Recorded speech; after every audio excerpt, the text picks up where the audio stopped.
ɛna mo bɔ mpaye mo ma so mo ka che Nyankopɔn no edi mo wie no mo bɔ mpaye no wie ana mo to aba ɛna abato no majority no atoma Matthias Okay. ɛna mo kan no ɛde ne kan asuafo no so ɛnyɛ mo na hyɛ da yi obi Samuel Peter na ɛyɛ pani da homa no ne Peter ne ka so asoma si we ne yɛ mo yɛmfa Barnaba ana sɛ yɛmfa ayi o friends Matthias yi dabi na mom o mo bompae edi mpae no mo bɔ ne yɛme tie ne kyekye Nyankopɔn na choose Matthias edi abato ba ewo wiase ne no yɛbɛto aba obi abeto bi na dia obewi ni majority no na je se Nyankopɔn na ayɛ woyi no yɛ ɔmo kekere de me no mo nya de no se ɛnɛ yɛ to aba abato no mu no ɛne Nyankopɔn fa hi ne hene Okay. nyeso osoma obi odiwo no kyem do ɔmo nkɔm ɔmo hyehyɛ nyina ɛyɛ nkɔmtoro oba mi nkotu Temi asesere ne din ɛne yɛ friend sɛ mechanic saa na prophet kumichacha ma sesa me YouTube no ba bia me hwɛ bia ma change afro ɛna maba too much gh hwɛ na prophet kumichacha me so me hwɛ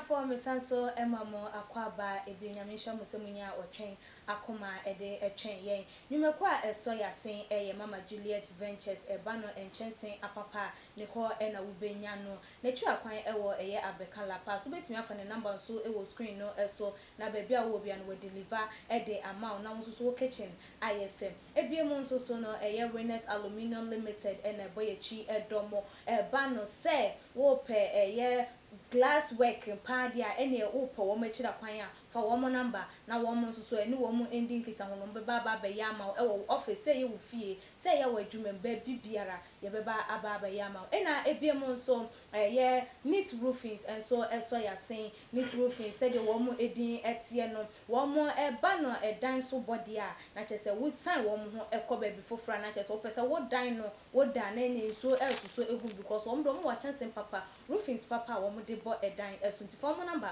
na eni wo mo endi kasubom Apostle Ajiman Prempe ene de mene no ebetwetwen enkomo said the mom no dodo na nim ne say God's watchman na safa wada no eye the Bible Church of God Serving da ewo enkran Kaswa Tuba Junction Apostle memo akwaba ya me anga sami dia bibia boko Onyankopɔn do ne Kristo adunti me ho ye pa na ho so ye nyame adom nso me ho ye papa come ya itimi no bibia e de wrade ase aye adom Apostle ye share ye papa Reverend Frimpong Manso ne nso mo di tu edwa say eye enkom sha ye bana ya na ye fake eye false ni kwanse ye de ye ni edi eche ni kwanse ye tie eho ensem na eye enkom hye no enye no ene de eye kunimde ni beba na emom eye to ayen ya ye betu anamo akwakoto aba no ene de ye be ya no grounds ne no ne beboa ama eye nkunimde no aba no de na obetimi aka fa wodi se wo kan na asesen yo akuezi kapa enenzo achima betra me da wasi ya mi shira pa ene adwumayefo nyina too much gh mo bodwuma ya mi shira mo ahefo ne tiefo so ye ho entini ye wa ya mi shira obi a nya breba na me yire ne me manso asafo no nyina Yankopɔn shira obi a me da wasi so obi sama sam kesi se ono so ye sofo no kre am say Christian council class will come o ka ho oye sofo panio eno o say commission no mo hye no hunhia o say commission ni emfa ya so endi echi because enye commission no na de nipa obedi kan akunya no ebeba o akasa na azana mekoso no me enko Daniel chapter 2 verse 20 okay na kupo yi ade che Daniel no ohe Nebukadnezar no tiase no o che no say Daniel bu ase inhira nka Nyankopɔn din dada se nyansa ni tumi ono na ewo mo ono na osachira ebre ene na otu ahemfo so na oma ahemfo so omanyi anyansafo nyansa ni nim wona woni nim inhunumu nim die on wo se ono na osachira ebre ene na Nebuchadnezzar kro ya okoso da ye bi eno so nyame kan asem bi wa o kan che Nebuchadnezzar tama no ma no ho so Babylon kro na chiche no ahantan ba no sika ne ne munyam ne tumi ho nti so onyame kan asem bi kire no wo se na onyango bo se o ma pam wo firi ni pam na woni wiram emu adoma akotena na wa mo awi ewira se anantwie na emre nso atwa wutiri so edi akwa akosi se wo ba hunu se osoro ni no na odi nipa ahenie nyina so tumi na odi ma de openo so wiase ahenie nyina no ohini bia nyame na dini si wo eno awrade aka no is true so na titimire no before Christ no nyame ede enwo ehye omane ne divo ede ngo akosra obi first Samuel chapter 16 was a prophet Samuel no a very great prophet na the onyango ye ne say wo kache ne say soro de ma pono so woni mi hene ma yina fra kunya so na ma chusu ana ma yimi hene awo Israel mo wo free Bethlehem ben ma bi e friend Jesse ne ma enmu ba ko nti won fa enwu etoam na onko be ma di fie na woni bibi ya Samuel busa ne se ewura dem ko amenya den wo so de oduru ha me ya ma kire o de obeye edu oduru ho no papa no na konwa obusa ne kwan so na mani oboy ne se oba asundwem obaba afode ama Israel yankopon no edu ofra ne mani nyina emra metena ayi nhyemude na se endi papa no frɛ ne ma no panimu odi kai ena ha ohunu se de osono wa na ne nipa tenten tebia esitia no obafata ohene edi ko de hunu gu na pampam na go sini hene eni yankopon kasa ye se Samuel henu anya mistake dia wo hunu sa no mempe no na onipa hwe de etua ni wa na me ewurade de me hwa akomam oha no otidae na de toso mienu mi ensa ko seed de toso nsonso afa mema ni nyina obi ani hobiu ena obusa Samuel busa papa ne se na sese no mema ni nyina nie no so da bi akakuma no small boy no na masoma no wiram ni nyaa ni mmerechie ni nyantwie no odom kwa didi no so oni kofra ne bra so me kofra ne mra no mo ko wiram ho ye kofa David ba David duru ho na ugade Israel yankopon kasae wo se ha we na me peno fa ngunu gu na pampam eno di gu na pampam na nyame honhon konkon start share ma so kan it is sana nyame fa so a osi hene ewo manu during the time of Jesus Christ sadia no nyame wo yefro atani e di aba another way tin na e o bibi e friend democracy okay what you say o ja emre na yankopon na nkwasa kokko yi nipa de ni si akonya so na twam e yen de na de na se yen e be kire nipa yem ti afa na me be kire ogba buru so de okay enyemre okay wo je first na gaga na yen to aba and the na wo we ana edu osi hene okay what you say okay Acts chapter 1 okay na me kinkan okay ma atiefu ni nti endi I from Paul man so I dear me po prophet and I say reverend reverend Paul man yo ono de work no no kre papa okay na just say on na ya adwen papa okay more than 100% okay what you say Acts chapter 1 23 utie ni ye apostle metio Acts chapter 1 23 to 26 okay the idea me say me ne ya adwen no say enye onu ni nyansa eni sabi na dwene eni nimdie ya owonti na me kasa na mu gina Bible so na mbesu me che amanfo organa fo nyina se papa no so mo kan no e Bible so no gina kan enie emre asuafo no edum ye no Judas Iscariot okoyi Yesu man enti okosen ho okohangin ho edi o maka 11 still ni yakopo hia ni pa 12 tina wasi enyi ba ko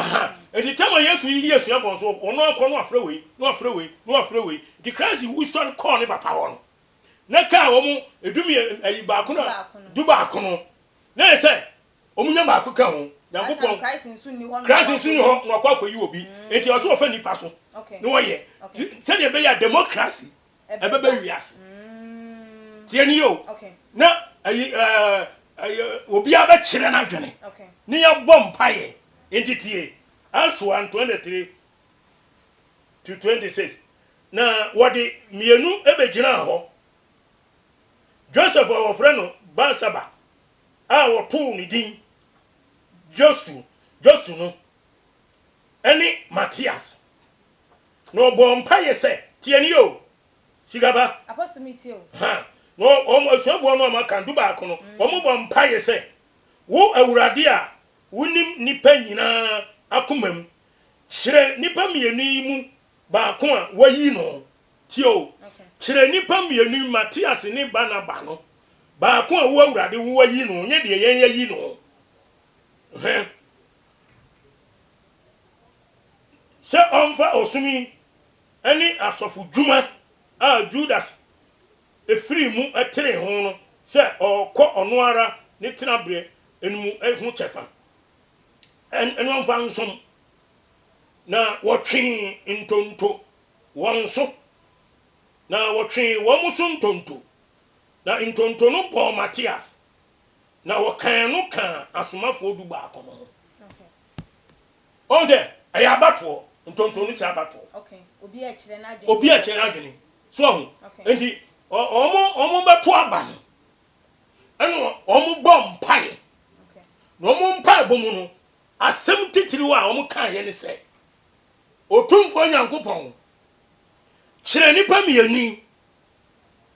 omo ba ko a wa wo pe no that is yen ya ba yi ebi na yama na me a kire de wono ne pe meba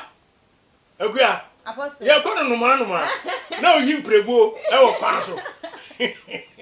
so enti kire emema yi mienu dia wo wayi no na kuma eso wani ye mfa nka edu ba ko e wo ho yi hu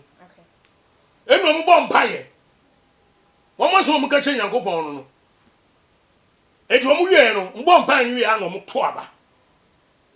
ena abato no majority no atoma Matthias anom kan no ede ne kan asuafo no so enyo mo na sheda yi obi Samuel Peter na e pani da ho ma no ye Peter ne ka so asoma si we na ye mo me fa Barnaba ana se ye mfa ayi o friends Matthias yi dabi na mom o mo bompai edi mpai no mo bon ya metie ne cheche Nyankopon na choose Matthias edi abato ba ewo wiase ne no ye beto aba obi abeto bi na dia obewini majority no na je Nyankopon na ade weyi no waka enti nyankom hye no apostle waka we na so asofo binum aba chese wo mo ne reverend enya adwen reverend Frimpong so mo ntimi ni nya adwen ya prophet na jugezi ne so mo pe no kure na se mo de tu dwa wono de wo say prophecy no ase se de wo ho dada no sa na be wo ho enne awo ho da nyina se de ye nkomhye etie tete no sa na te ne na sa na beti da bia no wono okono Bible way na yem papa reverend de wan kono Bible way na wono wo kire mu no na cheso wo kire se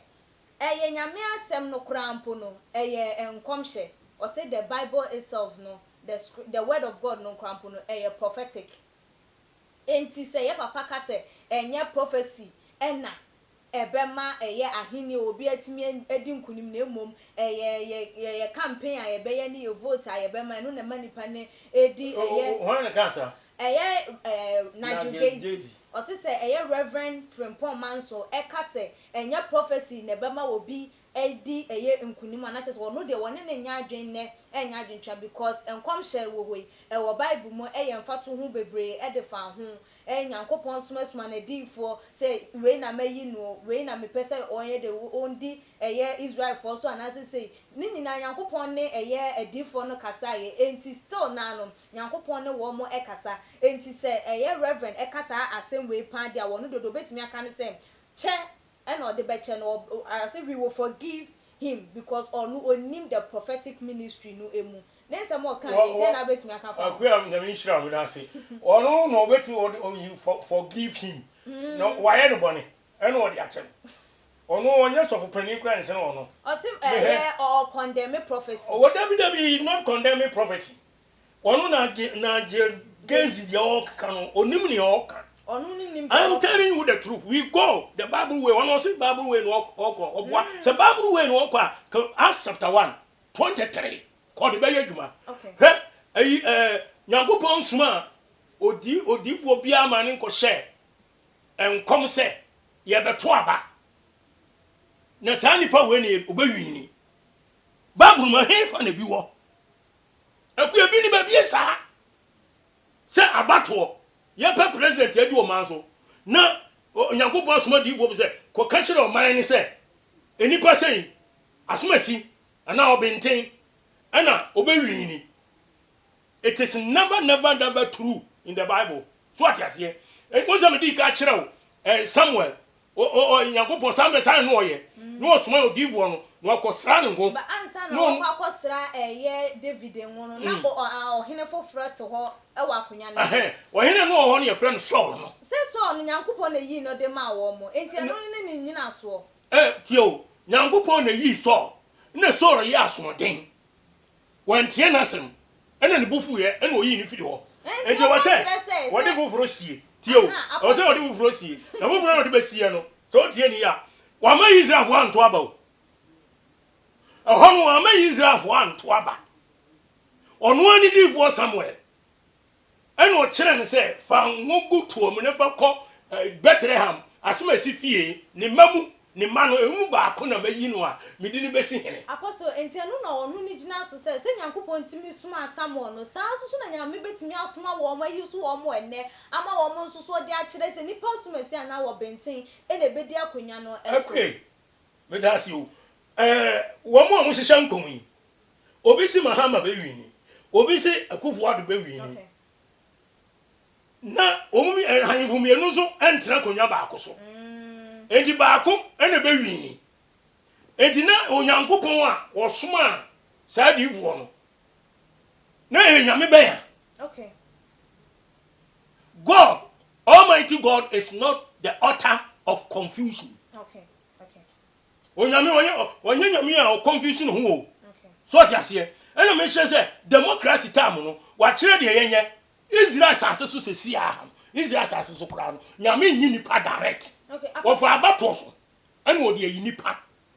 sane se Nyankopon ye no okay apostle enye ono nkwa eye papa nso so eye Salifu Amuakun wono nso so de ne de ba ya ohu ni se ye papa ye nya atwom kasa na woka na wono ne nsem a woka ni nyina ensisi so enye saa na tie like ono nso so ne nya adwen na eba na se na nipa ba ko anyame ayi no we beka o beka asa na we beka sa me ne nya adwen wono no ne se eye papa no onim eye the eye prophecy eye territory no enti won ti ase enti na wo ka saa ensem no ba no prophecy eye wo territory be wo bintimi nwura mu na obintimi nti wo mo ase yo agua me da ase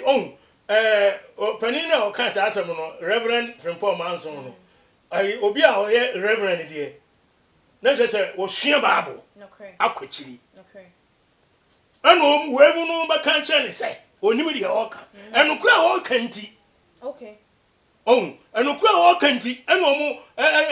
che se de o kika no enya no kure so enu me se Bible mu va hene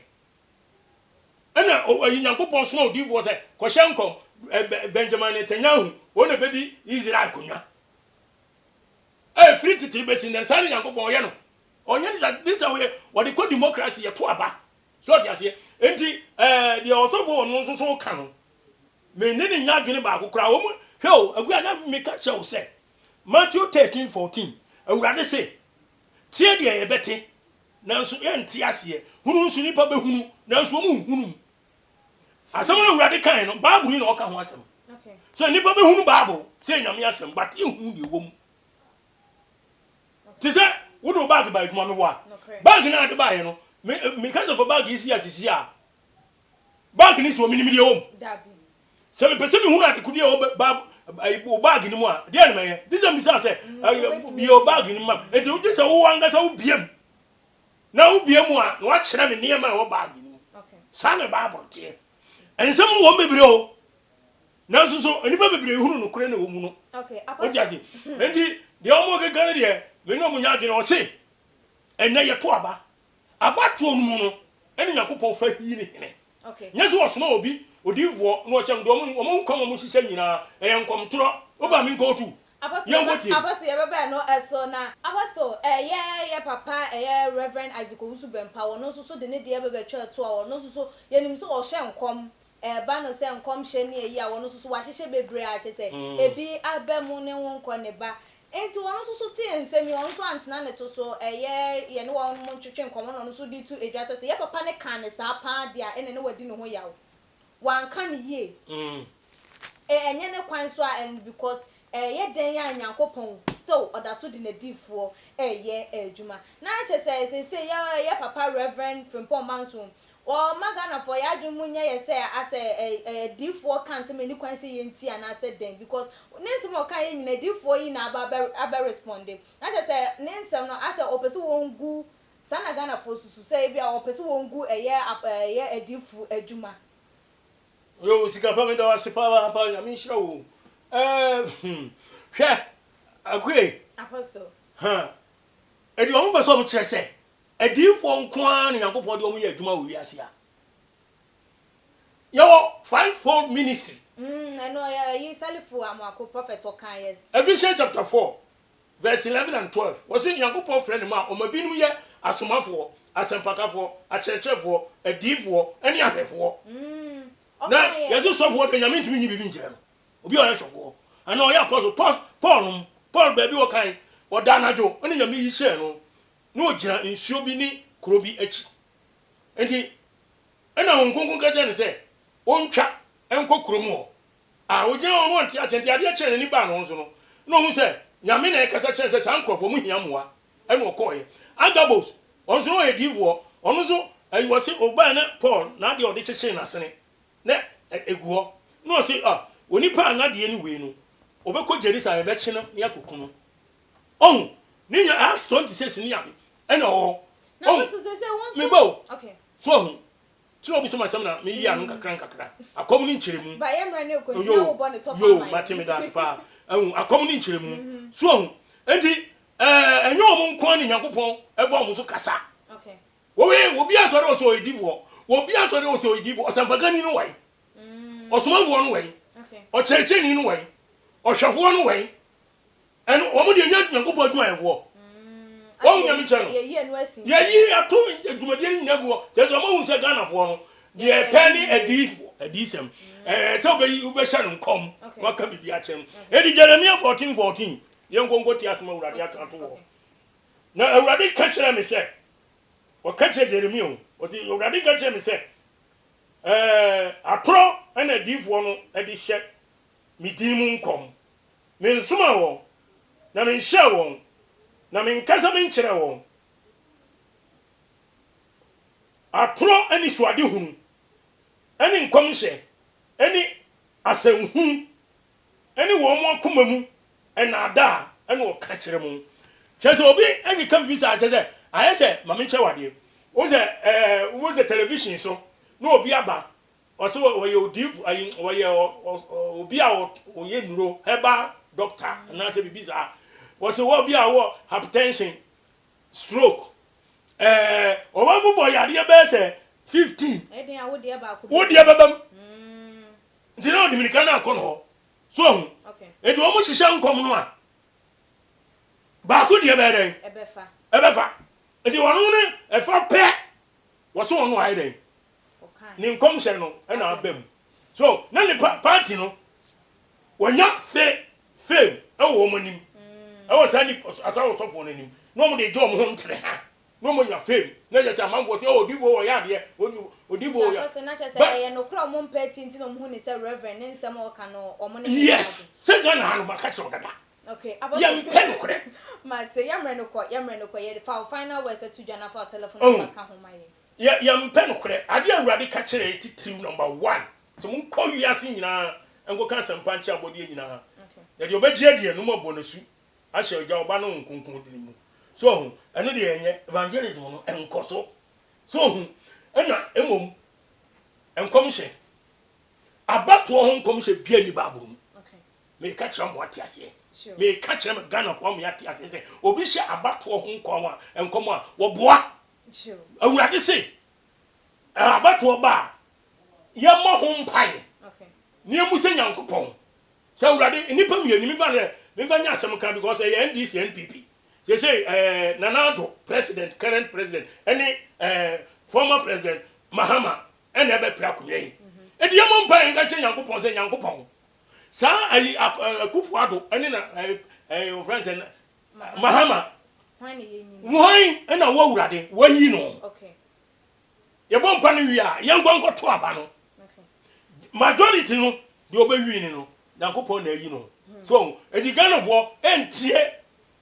ewo ayi edivo no mo hye nkom abato ho enya biblical. Okay. Apostle, you the answer me me patch of our telephone number to John. Kuya ana asmo be kan ntos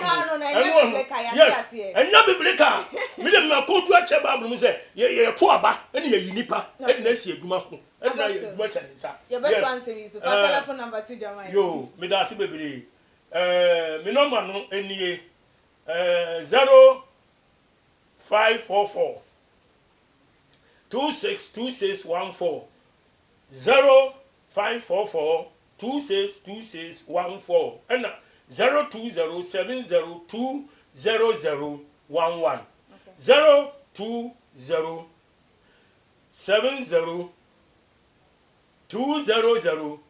02070200011 we Apostle Godwin Ajuma Prempe God's Watchman minie me da maso bebre simonya bre na mo hwe ne mo tie yen ya me hyehyia mo omo maso wie wo Yesu Kristo di mu amen. Amen. Apostle Nyame insha bebre abusiafo ha ene edi enkomo twetwe no ebesi subscribe to your channel no sa wonya ya ebiemu like your videos na share fama abusiafo ene adofonom ewo all the social media platform obetimi follow yen wo ye IGP @tumaginh_ me amedi djumedi ho chia me midi ene ekuya sikapa dasone yebesane hia makram.